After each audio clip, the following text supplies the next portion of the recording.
Today I wanted to talk about some JRPGs that I dropped while playing for one reason or another. This isn't something that I do all that often because I generally have a lot of patience with most games, and I can find some joy in almost any game I play. So this list was actually a bit tough for me to compile, but after diving deep into my game history, I made this list. Before we get started, consider subscribing to the channel. I cover a vast array of JRPG related content, and I wouldn't want you to miss out. If you've played any of these games and either agree or disagree with me, I'd love to hear about it in the comments. Now let's get started.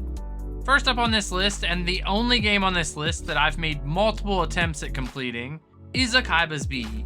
I want to like this game more than I guess I do. In Akaiba's Beat, we play as a NEET named Asahi that's living his normal life after dropping out of college.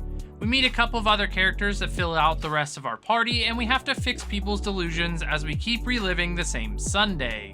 Basically, we're living a Groundhog Day and we're trying to figure out how to break the cycle. I think it's the constant back and forth of going into the same dungeons over and over again, mixed with the fact that I don't ever feel like I'm making any progress in the story. I played a bunch of this and then I took a small break for I think another release. But a few months later, when I finally picked this back up, I only played for a few hours before getting bored and turning it off. I thought the story was pretty decent from what I can remember, and the combat functioned well, it just wasn't very fun. I like the way it looks in the setting of the game, but it wasn't enough for me to push through and complete it. Maybe one day I'll come back and try this one again, for the third time. Next up is a game I absolutely adored but never finished, and that's Octopath Traveler. Octopath has you control a total of 8 characters, and we can move through their stories in whatever order we want. I started with the thief Therion, a criminal that was tasked with recovering a set of dragon stones for a noble family. I really liked him, but some of the other characters I just didn't vibe with as much, and that turned into me not using them or rushing through their sections of story. So my issue with this game came from the fact that I was favoring characters and completing their story sections, and now I have a few under-level characters that I need to grind up a bit in order to move to their next section of the story. I also think at the time I was extremely busy with work and I wanted to just play something else instead of grinding characters, so I just stopped playing this one and never ended up going back. I do plan on finishing this one day though. Blue Reflection is the next game on my list, a magical girl idol hero turn-based JRPG. That's a mouthful. Plays Heneko, a ballet dancer who injured her knee and can no longer dance. Because of this, she is given magical powers. These powers allow her to move again and grant her the ability to fight.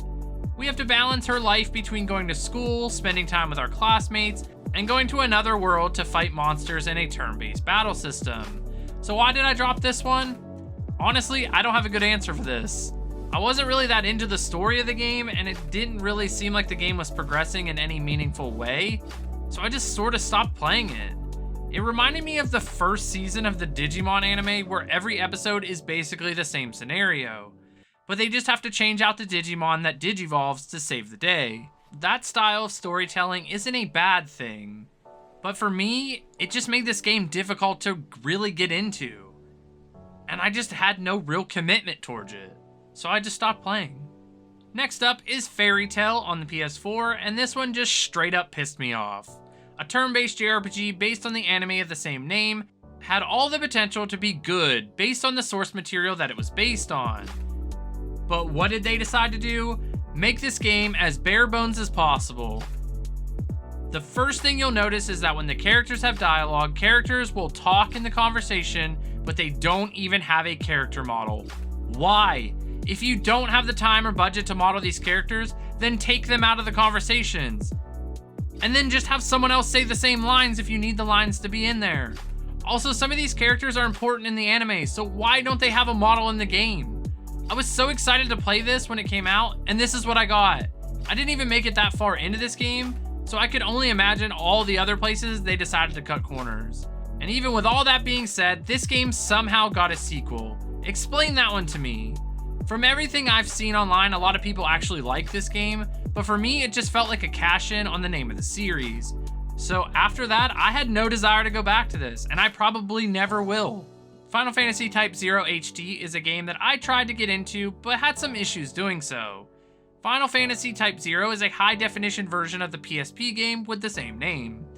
In Type 0, we have a large group of characters known as Class 0 that each have a different form of attacking enemies. The class is mobilized to defend Rubram, which I think is the main city of this game. The only character I still remember is Ace because he used playing cards as a form of attacking. When going into the real-time action-based combat, we can only bring 3 of the 14 available characters, meaning that we can't just bring the ones we want, because I think you would want them to all stay around the same level. I played this one a while ago, and I don't remember specifically why I dropped it, but I also remember nothing about the story. So that could be it.